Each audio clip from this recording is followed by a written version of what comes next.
Thank you, Policy Genius, for sponsoring this video. 404 years ago, on December 4th, 1619, 40 colonists arrived aboard the Good Ship Margaret to the location of a Virginia Company land grant along the James River. The history of the short-lived Berkeley Colony was nearly forgotten until the rediscovery of historical documents in the latter part of the 19th century. But those documents would then raise an enduring controversy regarding one of America's quintessential holidays. The question of the first Thanksgiving deserves to be remembered.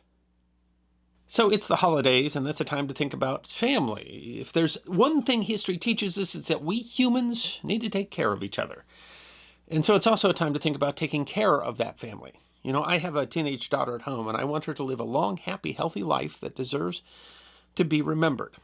So even if you have life insurance, maybe through work, it might just not be enough to do things like, say, pay the mortgage or college expenses or all the things that you wouldn't want the people you love to lose if something were to happen to you. I know that someday I will become history, and I want the people I love to be taken care of, and that is why I have life insurance, and why you should too. It's that simple. So how do you find the best policy for you? Well, there's a great tool called Policy Genius. Policy Genius knows how valuable your time is. Their technology makes it easy to compare life insurance quotes from America's top insurers in just a few clicks to find your lowest price. With Policy Genius, you can find life insurance policies that start at just $292 per year for $1 million in coverage. Some options offer same-day approval and avoid unnecessary medical exams. Policy Genius uses licensed award-winning agents, and the best part is they work for you, not the insurance company, so they don't have any incentive to recommend one policy over another except for what is best for you. That's why you can trust them. It's no wonder that they have thousands of positive reviews on Google and Trustpilot. You deserve to be remembered, and your family deserves peace of mind. And a life insurance policy through Policy Genius can give them that. Head to policygenius.com/thehistoryguy. The genealogist website WikiTree explains that in 1618, Sir William Throckmorton, Sir George Yeardley, Richard Berkeley, and George Thorpe had formed a partnership and plans for a private colony to be settled in Virginia. The ship, Margaret, left Bristol, England on 16 September 1619 with more than 40 settlers for Berkeley 100, a private colony along Virginia's James River. The four had been given a grant by the Virginia Company of London that was then called the Berkeley 100, named after investor Richard Berkeley of Stoke, a member of Parliament, although the grant itself encompassed some 8,000 acres. The magazine The Washingtonian explains that they were allowed to build farms, storehouses, homes, and a community on company land. In exchange, they were contracted as employees, working the land and handing over crops and profits to the company. The appointed governor of the colony was Captain John Woodleaf. Woodleaf had already been to the New World at the Jamestown settlement, being listed in the Second Charter of the Virginia Company in 1609.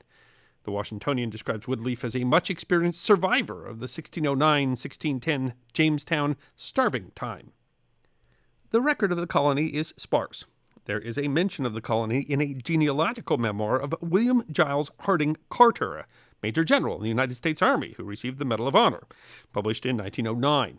The record talks about the arrival of the ship Supply, sent to support the Berkeley 100 in 1621, that carried an ancestor of General Carter. The memoir writes that in March of 1621, a census of the colony included 843 people. But the arrival of the ship Supply also ended the leadership of Captain Woodleaf, with the memoir stating that the Supply brought the revocation of his appointment and the new commission of William Tracy and George Thorpe to be governors of Berkeley Town and Hundred. WikiTree writes that Woodleaf later acquired a land grant from Virginia Governor Sir George Yeardley on the south side of the James River, across from the Berkeley 100. But the Berkeley 100 was caught in the conflicts of the Virginia colony. Records of the Virginia colony show that Tracy died in 1621, although the cause of death is unknown. Carter's memoir writes that the death of Tracy proved the first blow, soon followed by the appearance of the Indian question. That question was the Second Anglo-Powhatan War. The conflict grew out of deteriorating relations between the English settlers in Virginia and the Algonquin peoples of the region, and included a massive surprise attack on settlements, including the Berkeley 100, generally called the Indian Massacre of 1622. The Carter memoir writes that on April 21st, 1622, the Indians throughout the Tidewater region fell upon the scattered settlers, and those who had come with Tracy. Of the 50 who arrived on the Supply, more than half fell by the hand of treachery. While the war would eventually end in the defeat of the Powhatan, the initial response of the Virginia settlers was to reduce the number of settlements to make them more defensible, and the Berkeley 100 was abandoned. The history of the short-lived venture was nearly forgotten and might have been lost were it not for John Smith of Nibley, Gloucestershire. A lawyer, Smith was the genealogist of the Berkeley family and collected various papers related to the family, as well as authoring a history of the lives of the Berkeley lords. Those papers included a record of the Berkeley 100. The Washingtonian explains, 309 years after the 1622 battle with the Powhatans, Berkeley Plantation's missing history was rediscovered. In 1931, retired William and Mary President and son of President John Tyler, Dr. Lyon G. Tyler, was working on a book about early Virginia history. While doing research, he stumbled upon the Nibley Papers, documents and records taken by John Smith of Nibley, Gloucestershire, about the 1619 settlement of Berkeley. Originally published by the New York State Library in 1899, the paper's historical significance had gone undetected. Among the papers that he collected were the original instructions to Captain Woodleaf. The first instruction was, "We ordained that the day of our ship's arrival at the place assigned for plantation in the land of Virginia shall be yearly and perpetually kept holy as a day of thanksgiving to Almighty God." Washingtonian writes, and that is exactly what they did for 2 years. The Washington Post wrote in 2007, "No one knows if they had anything other than old ship rations to eat. Historians surmise that they might have supped on roasted oysters and Virginia ham. The settlers didn't stick around long enough to write it down or develop a tradition."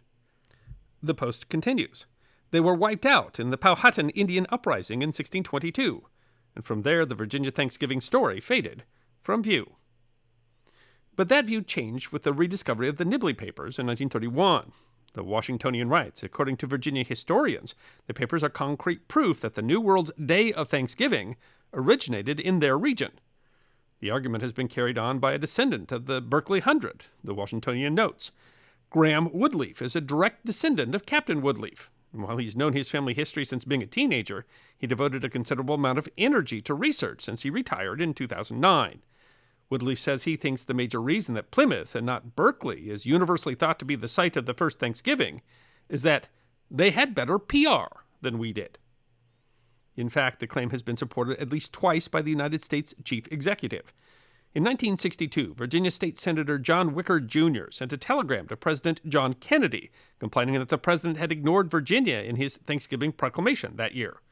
The Washingtonian writes that, much to his surprise, he received a reply from Arthur Schlesinger Jr., Kennedy's appointed historian and speechwriter. "The president has asked me to reply to your telegram. You are quite right, and I can only plead an unconquerable New England bias on the part of the White House staff. I can assure you that the error will not be repeated in the future." Kennedy's 1963 proclamation began, "Over 3 centuries ago, our forefathers in Virginia and Massachusetts, far from home in a lonely wilderness, set aside a time of Thanksgiving." In response to calls from Virginia politicians, President George W. Bush was more specific when speaking in Virginia in 2007. The Washington Post reports, "Berkeley claims to be the site of America's first official Thanksgiving. The good folks here say that the founders of Berkeley held their celebration before the Pilgrims had even left port. As you can imagine, this version of events is not very popular up north." Although the Post notes Bush was careful yesterday not to pick sides in Virginia's long battle for Thanksgiving primacy. In a 1998 edition of the Reading, Pennsylvania Eagle, Bly Straub, curator of the Jamestown Historical Site, echoed Schlesinger's comment about the bias against the Virginia story. Virginia, which was settled as a scruffy little military economic venture, has long suffered under the weighty Plymouth story with its righteous pilgrims. The magazine Virginia Living opines, from the Revolution to late in the 19th century, New England was the arbiter, standard, and primary source of American culture. Historian James Axtell writes in his essay, Historical Rivalry, its poets, novelists, orators, historians, and textbook writers saw to it that Plymouth became and remained America's first and best-known colony. The Eagle notes that the Plymouth website dismisses Virginia's claim as a private event limited to the Berkeley settlement. And the Virginia tradition is very different. The Washingtonian quotes Captain Woodleaf's descendant. The emphasis on prayer instead of Plymouth's festive harvest meal also made Virginia's Thanksgiving a bit less appealing. Certainly the Plymouth tradition, emphasizing the romanticized version of a peaceful relationship between colonists and indigenous peoples, has a different connotation given the conflict that ended the brief Berkeley 100. So should we be celebrating Thanksgiving in December instead of November? Well, not so fast. Despite news headlines proclaiming that the real first Thanksgiving was in Virginia, the Virginia claim raises another issue, as the Eagle quotes Professor Jim Dietz, an archaeologist at the University of Virginia. Whatever happened in Virginia, I don't know. If you look at the records, all they did was say, "Thank God," and I think the first person who said that was Columbus when he got off the boat. Smithsonian Magazine noted in 1992, the first Thanksgiving service known to be held by Europeans in North America occurred on May 27, 1578, in Newfoundland, although earlier church-type services were probably held by Spaniards in La Florida. However, for British New England, some historians believe that the Popham Colony in Maine conducted a Thanksgiving service in 1607 in the same year. Jamestown colonists gave thanks for their safe arrival, and another service was held in 1610 when a supply ship arrived after a harsh winter. Thus, British colonists had several Thanksgiving services in America before the Pilgrim celebration in 1621. The Newfoundland event occurred on Baffin Island among survivors of Martin Frobisher's third voyage, the inspiration for Canada's Thanksgiving, celebrated the second Monday in October and the subject of another episode of The History Guy. And that is not to mention the seasonal harvest celebrations and days of thanks celebrated by indigenous people long before Europeans arrived on the continent, as well as fall celebrations in European cultures that long predate and likely impacted the American tradition. And despite these many dates, there's the fundamental question of whether we should celebrate Thanksgiving at all. That was historically been a matter of controversy itself. Robert Tracy Mackenzie, a professor of American history at Wheaton College, was quoted on the website The Daily Signal in 2018. As late as the Civil War, Thanksgiving was primarily celebrated in New England and in areas settled by New England migrants. Most Southerners, for example, wanted nothing to do with Thanksgiving. They associated with the pharisaical, self-righteous Yankees, and they just didn't observe it. Conversely, New England tended to not celebrate Christmas. The Pilgrims, Mackenzie notes, didn't celebrate Christmas, noting that the scripture authorized no celebration of Christ's birth and doesn't even say when it occurred. Thus, Mackenzie notes, you have this really interesting pattern in which the South celebrates Christmas and the North celebrates Thanksgiving, and never the two shall meet. While the holiday was celebrated by presidential proclamation through the 18th and into the 19th century, the tradition was inconsistent, with dates occurring in almost any season. President Jefferson refused such a proclamation, arguing that it violated the First Amendment prohibition against establishing a state religion. It wasn't until 1863, with a proclamation by President Lincoln, that the November date became relatively set, largely due to the advocacy of author Sarah Joseph Hale. The Southern opposition to the holiday being less important to the president during the Civil War. Lincoln's proclamation had clear Union overtones, and the National Day of Thanksgiving, November 25th, was certainly tied to thanks for Union victories that year that had shifted the course of the war, something that Mackenzie notes also doesn't endear Southerners to a Thanksgiving holiday. Ironically, Mackenzie argues that it wasn't turkey that eventually brought the nation together over the holiday, but pig, or rather, pig skin. It's really the 1880s, 1890s, before Thanksgiving is broadly celebrated around the United States, he told the Daily Signal. By the 1890s, the National Football Championship game, for what was the forerunner of the NCAA, was being held annually in New York City on Thanksgiving Day. And well before 1900, the tradition of having football games on Thanksgiving Day is sweeping across the country. And Southerners find out that the holiday isn't that bad after all.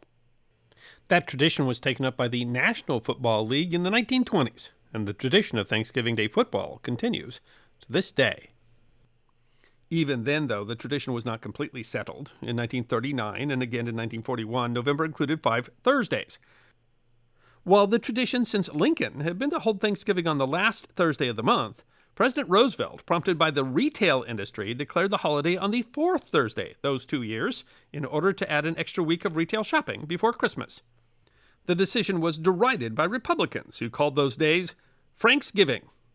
Still, in December 1941, Congress finally set the date of the federal holiday as the 4th Thursday in November. The Berkeley Hundred lay abandoned until 1634.